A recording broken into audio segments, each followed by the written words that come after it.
J'ai souvent dit que les aveugles, enfin ce que j'appelle les aveugles, c'est-à-dire ceux qui ne voient pas ce qui se passe, qui ne comprennent pas ce qui se passe, et qui ont besoin qu'on leur explique. On dit, ils comprennent vite, mais il faut leur expliquer longtemps.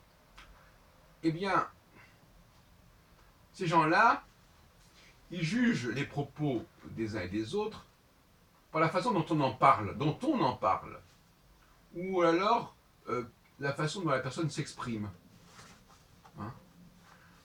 Est-ce qu'elle a l'air nerveuse? Est-ce qu'elle s'excite? Est-ce qu'elle parle calmement? Voilà. Et alors ça, ils captent. Ils captent pas le contenu du message, mais ils captent l'intonation. Hein.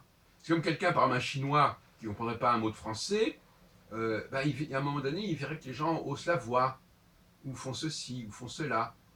Et il se ferait une idée du contenu par, ces, par ces indices, par ces signes. Voyez-vous. Il y a beaucoup de gens qui sont comme ça.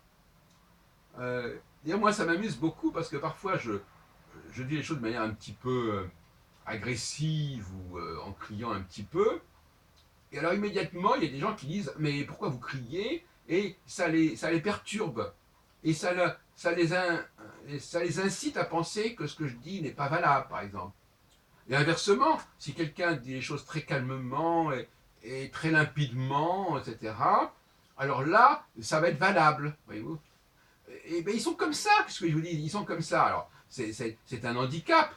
Hein. Ils s'imaginent qu'ils ont accès à la réalité des choses par ce genre d'indices, par ce genre de signes, et c'est extrêmement trompeur. Et d'ailleurs, ils se font très souvent tromper de la sorte. Mais c'est le problème de l'aveuglement, c'est-à-dire euh, les gens ne voient pas les choses, n'observent pas les choses, et donc ils ne captent que ce qu'on en dit, que la façon dont on en parle, ou de ce que il y a certains éléments extérieurs, superficiels, peuvent apparaître comme ça, qui peuvent donner une certaine idée, une certaine impression très vague. Et c'est la fameuse histoire du message et du médium. Le médium qui l'emporte sur le message. Et certains vous diront, ah oui, mais le message, c'est bien, mais il faut qu'il y ait un bon médium. Non, moi je dis non, je suis désolé. Entre des gens, pour moi, justement, j'ai pas envie de discuter avec des gens qui fonctionnent comme ça. Moi, ce qui m'intéresse, c'est que les gens, si Einstein dit quelque chose de très très important, qu'il le dise agressivement ou pas, il aura plus raison qu'un imbécile en face de lui qui dit les choses calmement. Donc, je crois qu'il faut pas, il faut rentrer dans le vif du sujet et ne pas se laisser aller à des impressions de la part de gens qui ne comprennent pas de quoi on dit. Souvent, par exemple, dans les débats, c'est comme ça. On voit deux gens discuter entre eux, on ne comprend pas de quoi ils parlent, on comprend pas, on voit pas qui a raison ou pas, et c'est celui qui sera le plus calme, qui sera perçu comme étant le plus raisonnable, le plus sage, et probablement celui qui a raison. Oui. Bon, alors quand on parle devant des aveugles comme ça ou des imbéciles, bon, bah, c'est pas la peine, vous comprenez. Donc il faut évacuer des personnes de ce genre qui faussent le débat, qui faussent la perception des choses. Moi, je suis pour des gens qui sont rigoureux, qui sont intelligents et qui s'intéressent à la valeur de ce qu'on dit. Pourquoi? Parce que si quelqu'un a raison, de toute façon, tôt ou tard, il aura raison, et tôt ou tard, il faudra en tenir compte. Alors, c'est pas la peine de pratiquer la politique de l'autruche, c'est pas la peine de faire la procrastination en disant ah ben là ça s'est mal passé, donc on va gagner du temps. Il a dit les choses de manière qui n'était pas très heureuse, et donc finalement on va continuer comme avant. Non, il faut être toujours dans la vigilance. Il faut se dire, mais attendez, qu'est-ce qui se passe là actuellement? Qu'est-ce qu'il est en train de dire? Est-ce que c'est important ce qu'il dit? Est-ce que ça va changer les choses? Voilà.